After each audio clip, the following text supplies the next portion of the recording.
Hello everyone, this is my relatively new 10-string guitar. I got it about 2 months ago. This is not a typical 10-string guitar, not that 10-string guitars, especially the classical variety, are very typical.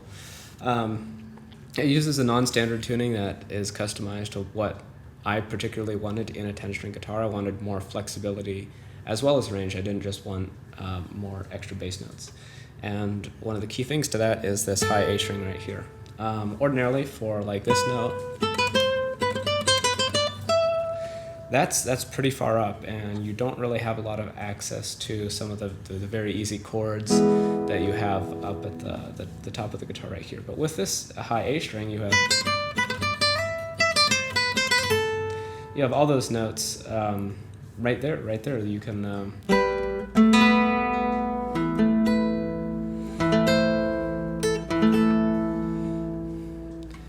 have very nice chords that way. It's exceptionally convenient. I also go all the way down to E0, so that's the lowest bass note that a bass player would play.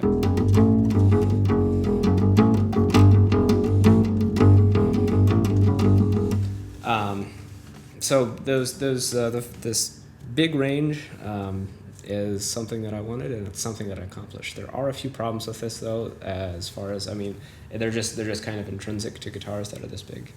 And so I was going to try to tell you a little bit about some of those, and if for all of you YouTube viewers who are actually like in the market for an extended range classical guitar or extended range guitar in general. Once again, the tuning.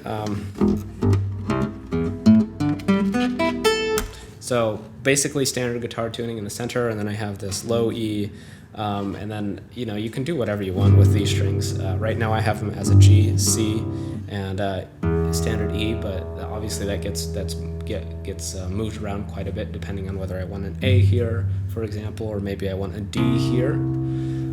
So entirely up to you as far as how you want to tune this thing. In fact, one of the cool things about this guitar is that you can play some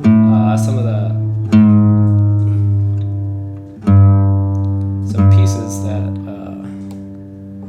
aren't normally built for guitar, and like some of the Bach cello pieces that are revised for the guitar, but you have to transpose them, and I think that takes away from some of their value.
So yeah, that's you can play cello music. You can play lots of other music that's usually out of the range of the typical guitar.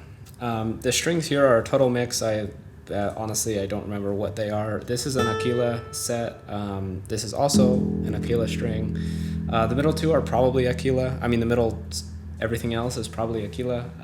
This is not really the string I want here. You can see right here that this thing's barely holding on. It's designed for a normal scale length guitar. So on a normal scale length guitar, this narrow section, which is designed to be narrow, so that you don't have to like drill out your tuning pegs or your bridge or whatever this is called. It's designed that way so you don't have to do all that. But but by the E string, this is far from a standard scale length.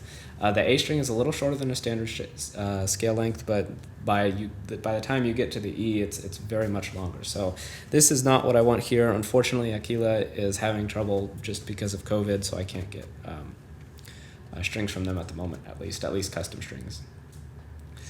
What else? Yeah. If any of you guys know of any good sources for big fat like nylon bass strings, please let me know. So honestly, as far as the ergonomics go, it's very good. The fan frets are very intuitive. You do not need any time to get used to the fan frets. However, the whole like 10 strings thing is something that you will have to get used to. Your left hand gets used to it a lot faster than your right hand does. You may have seen me struggling to place my right hand on the right bass string. There are so many more strings here than I'm used to. There's 4 more actually. And the fact that, after my E string, which is normally the lowest string that I'd have, I've got, 3 more. That's a problem for your hand to get used to. And songs that you've learned before, you're going to have to learn again, at least to some extent. It won't take as long as the first time, but you're going to have to, you won't have to relearn your muscle memory, but you'll have to readjust it.